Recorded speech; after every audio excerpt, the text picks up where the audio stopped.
बिस्मिल्लाहिर्रहमानिर्रहीम। अस्सलामु अलैकुम। My name is Mohammad Shahbaz. उम्मीद करता हूँ आप सब खैर वफ़ियत से होंगे। आज के लेक्चर में हम एक लॉन्ग डिस्कस करने वाले हैं, थ्योरम है जिसकी स्टेटमेंट में हमारे पास ये एक फंक्शन है फ्रॉम एक्स से वाई तक एंड स्टैरिश ई में क्या है, collection of subset of Y है। तो प्रूव हमने क्या करना है, ये वाला रिज़ल्ट। अब इस रिज़ल्ट को प्रूव करने के लिए हमारे पास टास्क क्या होगा, हम पहले इसको इसमें कंटेन करवाएंगे तो हमारे पास एक इक्वेशन बनेगी।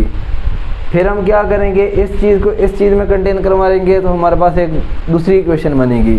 जब ये दो इक्वेशन हमारे पास बन जाएंगी तो देन उन इक्वेशन 1 और 2 की मदद से हम क्या कह सकेंगे कि ये हमारे पास रिज़ल्ट इक्वल है। इसके प्रूफ की तरफ हम आते हैं। Since asterisk E the collection of subset of Y, क्योंकि ये हमें स्टेटमेंट में गिवन है। जब हम स्मॉल सिग्मा अलजेब्रा की डेफिनेशन कर रहे थे तो वहाँ क्या थे हमारे पास सबसेट एक्स के, तो हमने क्या कहा था कि small sigma algebra on x. अब यहाँ हमारे पास सबसेट हैं वाई के, तो देन हम इसलिए ये कह रहे हैं कि small sigma algebra on Y. अगर ये सिग्मा अलजेब्रा ऑन वाई है तो देन मैं यहाँ से लिख सकता हूँ कि F inverse of delta upon E is sigma algebra on x. इससे पिछले लेक्चर में जो हमने थ्योरम प्रूव किया था, अगर मैं आपको उसकी स्टेटमेंट यहाँ बता दूं कि हमारे पास क्या था, एक फंक्शन था एक्स से वाई की जानिब और बीटा हमारे पास क्या था, सबसेट ऑफ वाई था। आल्सो ये भी हमें गिवन था स्टेटमेंट में कि beta is sigma algebra on Y. Beta हमारे पास क्या था कि सिग्मा अलजेब्रा ऑन वाई। तो हमें शो ये करवाना था कि इस बीटा की इन्वर्स इमेज जो जहाँ एग्जिस्ट करेगी, एफ इन्वर्स ऑफ बीटा, ये होगी सिग्मा अलजेब्रा ऑन एक्स। तो ये चीज़ हमने पिछले लेक्चर में प्रूव की है। इस थ्योरम को यूज़ करते हुए मैंने क्या किया है कि अगर ये हमारे पास सिग्मा अलजेब्रा ऑन वाई है देन इसकी इन्वर्स इमेज क्या होगी, वो सिग्मा अलजेब्रा ऑन एक्स होगी हमारे पास।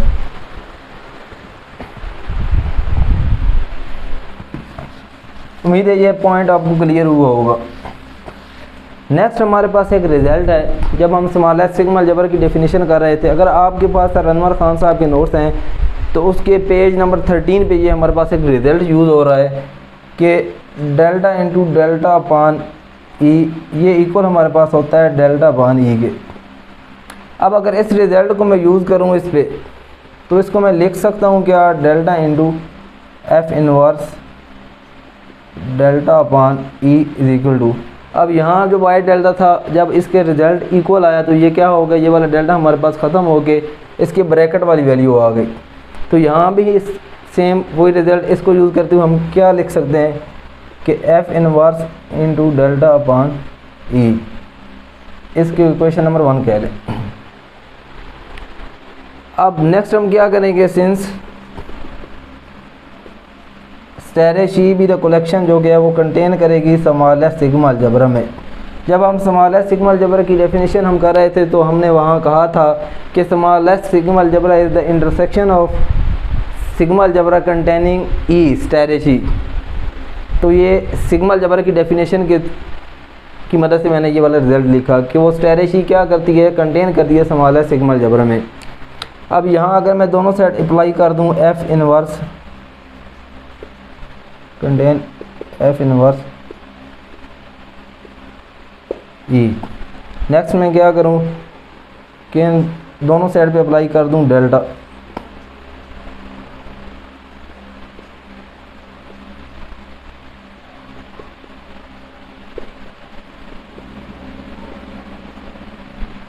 अब ये वाली राइट हैंड साइड देखें, ये वाला रिज़ल्ट हमारे पास किसकी इक्वल है, इक्वेशन नंबर 1 में देखें ये वाला रिज़ल्ट हमारे पास इक्वल है F inverse into delta upon ई।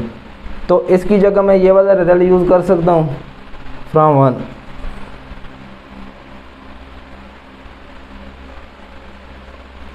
Delta into F inverse upon ई कंटेन। अब इसकी जगह हमारे पास रिज़ल्ट क्या है, ये वाला F inverse into delta upon E. कैसे, सिंस फ्रॉम 1। अब ये एक तो हमारे पास इक्वेशन बन गई। इस इक्वेशन को नंबर आप दे दें ए। हमने दो इक्वेशनें बनानी है इस रिज़ल्ट को प्रूव करने के लिए। पहला हमारा टास्क ये था कि हमने इसको इसमें कंटेन करवाना है, वो हमने ये इसको इसमें कंटेन करवा दिया। अब नेक्स्ट जो हमारा टास्क है इस रिज़ल्ट को प्रूव करने के लिए वो ये है कि हमने इस चीज़ को इस चीज़ में कंटेन करवाना है। ये तो हमने सिंपली प्रूव कर लिया, लेकिन जब हम इन्वर्स इनइक्वालिटी को प्रूव करने गए तो हम यहाँ से खुद एक सपोजिशन करेंगे। वो क्या सपोजिशन करेंगे कि हम कहेंगे कि let stylish A1 is sigma algebra on X. ये खुद से हम सपोज कर रहे हैं कि हम ये कह रहे हैं कि stylish A1 is sigma algebra on X. Then हम ये शो करवाना चाह रहे हैं, हमारा क्लेम क्या होगा, एक स्टाइलिश A2 होगा जिसको हम ये शो करवाएंगे कि वो सिग्मा अलजेब्रा ऑन वाई होगा। और ये स्टाइलिश A2 में किस टाइप के एलिमेंट है, A such that A subset of Y और एफ इनवर्स ऑफ, और इसकी इनवर्स इमेज अगर ये वाई में है, वाई का सबसेट है ए का, और इसकी इनवर्स इमेज फिर कहाँ होगी, एक्स में होगी। Then F inverse of A belong to A1, और उस एक्स पे हमने जो सिग्मा अलजेब्रा डिफाइन किया हुआ है वो उसको नाम दिया हुआ है A1। दोबारा देखिए, हमने यहाँ से खुद से सपोजिशन कर रहे हैं। क्यों सपोजिशन कर रहे हैं? अपने रिज़ल्ट को प्रूव करने के लिए, इस थ्योरम को प्रूव करने के लिए, इस रिज़ल्ट को प्रूव करने के लिए हम ये मान के जा रहे हैं कि stylish A1 is sigma algebra on x, और शो ये करवाना चाह रहे हैं कि स्टाइलिश A2 क्या होगा, सिग्मा अलजेब्रा ऑन वाई होगा। इसको हम प्रूव करेंगे, सिग्मा अलजेब्रा ऑन वाई। और स्टाइलिश A2 में किस टाइप के एलिमेंट हैं, ए सच दैट ए सबसेट है वाई का, ए सबसेट है वाई का। अगर ए सबसेट है वाई का और यहाँ कोई एक्स है तो इसकी इन्वर्स इमेज कहाँ होगी, F inverse of A, x में होगी। और एक्स को हमने क्या कहा हुआ है कि स्टाइलिश A1 उस पर क्या है, सिग्मा अलजेब्रा परफॉर्म कर रहा है। तो देन हमने क्या कहा कि F inverse of A belong to stylish A1।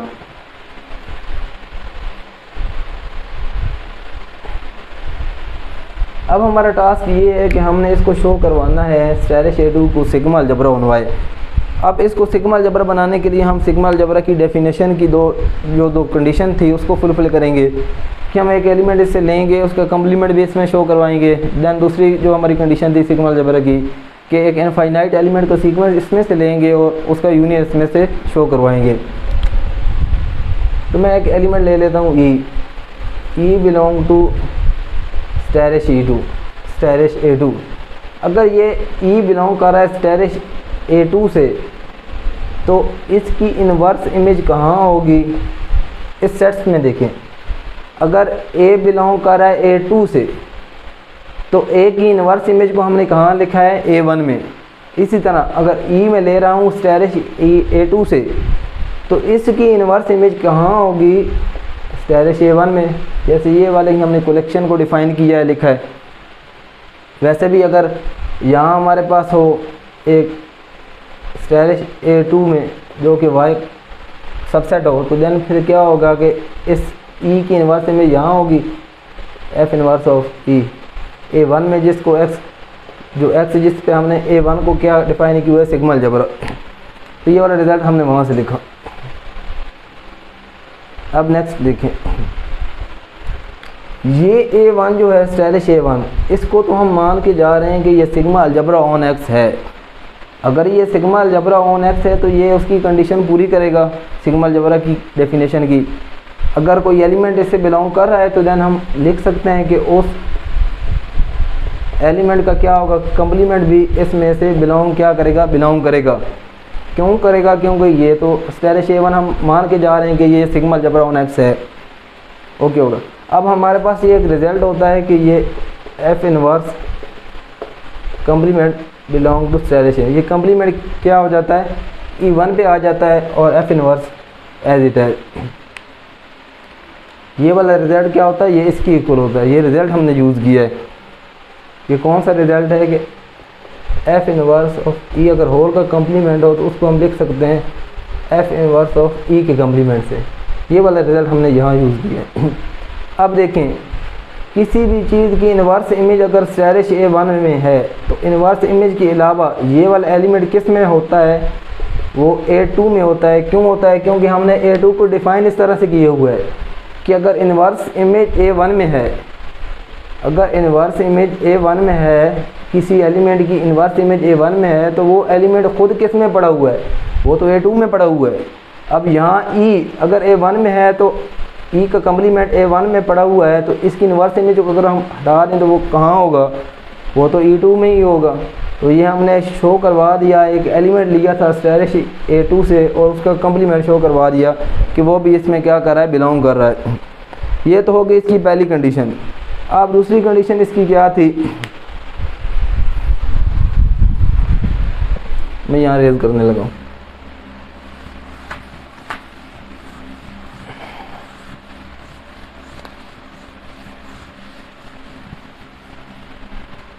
अब देखिए स्टेरिश A2 को हमने सिग्मा अलजेब्रा बनाना है, जिसकी पहली कंडीशन हमने लगा दी कि एक एलिमेंट लिया, उससे उसका कम्प्लीमेंट हमने क्या कर दिया, शो करवा दिया। नेक्स्ट कंडीशन थी कि हमने इसे एक इनफाइनाइट एलिमेंट लेना है, इनफाइनाइट एलिमेंट का सीक्वेंस लेना है। लेट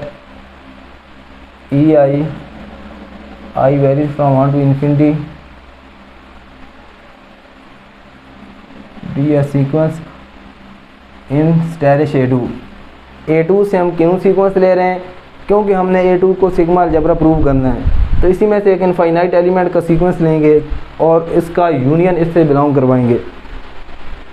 अगर ये वाला सीक्वेंस इसमें है तो फिर इसकी इन्वर्स इमेज जो हमने A2 को डिफ़ाइन किया है, अगर ये वाला A2 में है तो इसकी इन्वर्स इमेज एलिमेंट A की कहाँ पे बिलोंग करेगी, A1 से। तो यहाँ से मैं ये लिख सकता हूँ कि F inverse EY I vary from 1 to infinity in asterisk A1। जो हमने स्टेरिश A2 को डिफ़ाइन किया है, वहाँ से ये वाला मैंने रिज़ल्ट लिखा है। अब देखें, ये स्टेरिश A1 को हम मान के जा रहे हैं कि ये ऑलरेडी सिग्मा अलजेब्रा है। अगर ये सिग्मा अलजेब्रा है तो बाय डेफिनेशन सिग्मा अलजेब्रा की सेकंड कंडीशन, इसमें से अगर कोई इनफाइनाइट एलिमेंट बिलोंग कर रहे हैं तो उनका क्या होगा, यूनियन भी इससे बिलोंग करेगा। Union I from 1 to infinity F inverse of EI, ये भी बिलोंग करेगा। ठीक होगा। अब नेक्स्ट हमारे पास ये एक रिज़ल्ट है कि अगर F इनवर्स ऑफ E1 उसके बाद कंप्लीट उसका यूनियन हो, तो इसको हम क्या लिख सकते हैं, F इनवर्स को स्टार्ट में और यूनियन अप्लाई कर देते हैं, union I varies from 1 to infinity EI पे। ये वाला रिज़ल्ट इसकी इक्वल होता है, तो ये भी बिलोंग करेगा स्टेरिश A1 से। ये वाला स्टेप अब हमने कैसे किया, ये हमारे पास एक रिज़ल्ट है कि F inverse into union I varies from 1 to infinity EI, ये इक्वल होता है union I from 1 to infinity F inverse of EI। ये वाला रिज़ल्ट क्या होता है, इसकी इक्वल होता है। ये वाला रिज़ल्ट मैंने यहाँ यूज़ किया। अब देखें, अगर इन्वर्स इमेज A1 से बिलोंग कर रही है, स्टेरिश A2 की जो कलेक्शन हमने डिफ़ाइन की है वहाँ देखें, अगर किसी एलिमेंट की किसी सीक्वेंस की इन्वर्स इमेज A1 से बिलोंग कर रही है तो वो ओरिजिनल जो एलिमेंट जो सीक्वेंस है वो पड़ा किस में होगा, फिर इन्वर्स इमेज अगर हम हटा दें तो वो तो A2 में होगा। तो यहाँ से अगर इन्वर्स इमेज हम हटा दें तो ये सीक्वेंस कहाँ बिलोंग कर जाएगा, ये तो बिलोंग कर जाएगा स्टेरिश A2 से। अब देखें, हमने एक इनफाइनाइट सीक्वेंस लिया स्टेरिश A2 से, उसका हमने दिखा दिया यूनियन, वो भी उसमें मौजूद है। तो दोनों कंडीशनें क्या हो गई, फुलफ़िल हो गई स्टेरिश A2 पे। तो हम कह सकते हैं कि स्टेरिश A2 इज़ सिग्मा अलजेब्रा। ये हमने खुद से सपोजिशन की थी इनवर्स इनक्वलिटी को प्रूव करने के लिए कि स्टेरिश A1 को हम मान के जा रहे थे कि वो सिग्मा अलजेब्रा ऑन एक्स है। देन हमने स्टेरिश A2 को खुद से डिफ़ाइन किया कि वो इस टाइप के एलिमेंट पे मुश्तमिल है। तो उसको हम ये क्लेम हमारा था, हमारा ये टास्क था कि हमने ये प्रूव करना था कि वो क्या चीज़ है, वो सिग्मा अलजेब्रा होगा वाई पे। अब ये वाला तो हमने खुद से एक आर्बिट्रेरी चूज़ किया था कि सिग्मा अलजेब्रा ऑन एक्स है। तो इसकी अगर मैं वैल्यू चूज़ करूँ,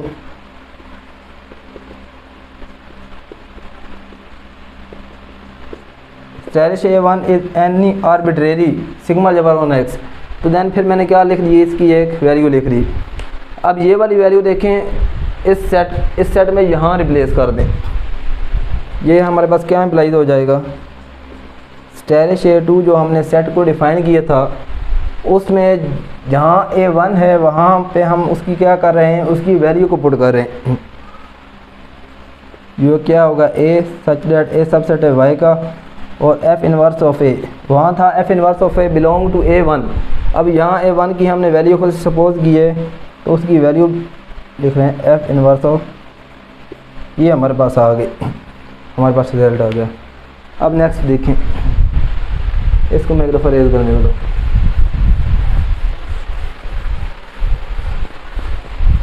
उम्मीद है आपको ये पॉइंट क्लियर हो रहे होंगे। आप वीडियो को स्टॉप करके देखें, बार बार देखें, समझें इंशाल्लाह। अगर आपको ये पिछले लेक्चर सही अच्छी तरह समझ नहीं आए तो ये आपको थ्योरम समझ में नहीं आने वाला। स्पेशली अगर आपको सिग्मा अलजेब्रा की डेफिनेशन अच्छी तरह समझ में नहीं आई तो ये आपको थ्योरम समझ में नहीं आएगा। इसलिए उसको एक दफ़ा लाजमी पढ़ें, फिर इस थ्योरम को अच्छी तरह समझें। और इससे प्रीवियस जो थ्योरम हमने किया था बीटा वाला, वो भी एक दफ़ा आप लाजमी देखें, तब इस थ्योरम को अच्छी से समझ में आएगी आपको। अब यहाँ से देखें, नाउ मैं लिखता हूँ कि जो स्टेरिश ई है कलेक्शन वो कंटेन कर रही है A2 में। अब ये कैसे कंटेन कर रही है A2 में, अब बात को गौर से सुने। ये हमारे पास कलेक्शन थी जब थ्योरम के स्टार्ट में, और इसकी स्टेटमेंट में भी हमें ये बताया गया था कि ये जो कलेक्शन है ये सबसेट ऑफ क्या है, Y की। अगर मैं इससे एलिमेंट लूँ एक A बिलोंग टू स्टेरिश ई, और A हमारे पास क्या चीज़ था, A तो हमारे पास था सबसेट ऑफ Y। A हमारे पास क्या है, सबसेट ऑफ Y। तो ये Y की कलेक्शन ही है। अगर मैं एक एलिमेंट ले रहा हूँ Y का तो फिर ये इसी में ही होगा। क्यों होगा A इसमें, क्योंकि ये Y की कलेक्शन है। ये चीज़ स्टेरिश ई Y की कलेक्शन है और A जी जो हमारे पास है वो है सबसेट ऑफ Y का। तो Y के सबसेट की कलेक्शन में हमारे पास ये एलिमेंट क्या करेगा, बिलोंग करेगा फिर इस कलेक्शन में। अगर ये इसमें बिलोंग करेगा तो फिर मैं अगर इस पे इन्वर्स इमेज लगाऊं दोनों साइड पे, belong to F inverse of asterisk E. अब देखें ये वाली स्टेरिश ई, यहाँ से हम लिख सकते हैं उसकी वैल्यू कि स्टेरिश ई क्या चीज़ है, collection of subset of Y। अगर ये सबसेट ऑफ Y की कलेक्शन है तो इसकी इन्वर्स इमेज कहाँ जाएगी, पीछे X में, A1 में। और A1 को हमने चूज़ किया हुआ है, उसकी वैल्यू ये। तो इसकी इन्वर्स इमेज को फिर मैं यहाँ से लिख सकता हूँ कि F इन्वर्स ऑफ A, इसकी इन्वर्स इमेज, फिर इसकी वैल्यू क्या आएगी, sigma into F inverse of delta E. इस पॉइंट को दोबारा सुने, यहाँ मैंने क्या किया, F इन्वर्स अप्लाई किया दोनों साइड पे। अब इसको देखें, ये asterisk E collection of subset of Y है। अगर ये collection of subset of Y है तो इसकी इन्वर्स इमेज कहाँ जाएगी, X में। और वहाँ हमने डिफ़ाइन किया हुआ है कि A1 क्या है, उस पे X पे सिग्मा अलजेब्रा है। और उस A1 की हमने फिर क्या किया हुआ है कि वैल्यू खुद से चूज़ की हुई है। तो फिर इसकी इन्वर्स इमेज अगर A1 से बिलोंग करेगी तो A1 की तो हमने यहाँ वैल्यू वही पुट कर दी।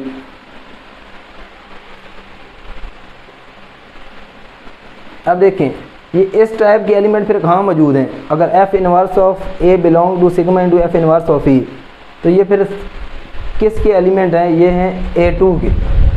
तो यहाँ से मैं लिख सकता हूँ कि ये वाला A किस में बिलोंग करेगा, स्टेरिश A2 में। देखें यहाँ हमारे पास A था, अगर इसकी इन्वर्स इमेज को मैंने बिलोंग करवाया और वो यहाँ स्टेरिश A1 के इक्वल आया, स्टेरिश A1 से बिलोंग की, और उसकी वैल्यू मैंने ये लिखी, यहाँ भी वही।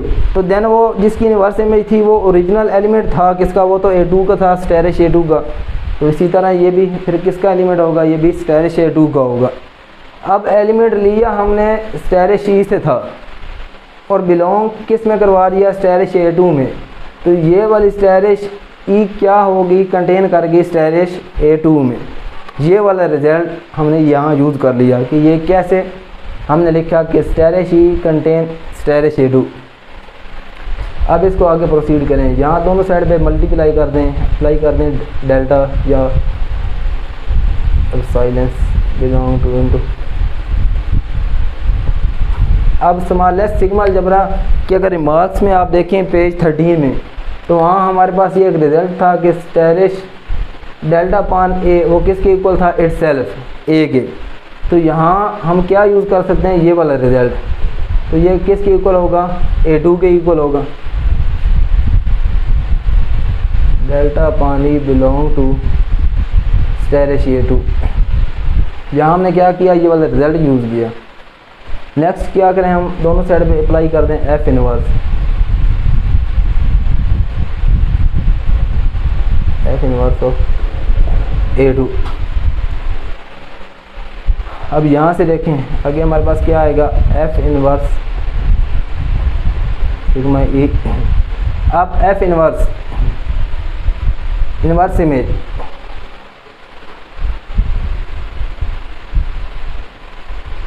A2 सेट को देखें, कलेक्शन को, उसमें किस टाइप के एलिमेंट हैं, जो कि Y के सबसेट हैं। और जब उसकी इन्वर्स इमेज हम ले रहे हैं तो वो किस में कंटेन कर रही है, A1 में, और A1 की हमने वैल्यू यहाँ चूज़ की हुई है। इसी तरह जब हम इसकी इन्वर्स इमेज ये ले रहे हैं तो ये इसका रिज़ल्ट क्या आएगा, उसकी जगह हम ये रिप्लेस कर देंगे, contain F inverse of E। तो ये हमारे पास आ गई इक्वेशन 2। इक्वेशन 1 हमारे पास थी कि delta F inverse of E contain F inverse of delta पान E। ये हमारे पास इक्वेशन 1 बनी थी, जो कि हम रेज कर चुके हैं। अब ये हमारे पास दो इक्वेशन आ गई। इन इक्वेशन की मदद से हम क्या कह सकते हैं कि फ्राम 1 एंड 2, इक्वेशन 1 एंड 2 की मदद से हम कह सकते हैं कि हमारे पास जो रिज़ल्ट है delta upon F inverse of E, ये किसकी इक्वल आ जाएगा, F inverse of delta upon E। और यही चीज़ हमने क्या करनी थी, प्रूव करनी थी। उम्मीद है आपको ये बातें समझ आई होंगी। फिर भी किसी किस्म का क्वेश्चन हो तो आप कमेंट बॉक्स में लाजमी क्वेश्चन अपना करें। इंशाल्लाह मैं अपने टीचर से डिस्कस करके आपसे वो वाला क्वेश्चन, अगर वो मुझे ना आता हुआ तो मैं देन आपको ज़रूर उसका रिप्लाई करूँगा। आप क्या करें, इसको थ्योरम को समझने से पहले एक दफ़ा इसे प्रीवियस थ्योरम जो बीटा वाला हमने किया वो पढ़ें, सिग्मा अलजेब्रा की डेफिनेशन को अच्छी तरह समझें। देन इस थ्योरम को, वीडियो को स्टॉप करके अच्छे से एक एक पॉइंट कर क्लियर करते जाएं। देन आपको ये थ्योरम मोस्टली सही समझ में आएगा।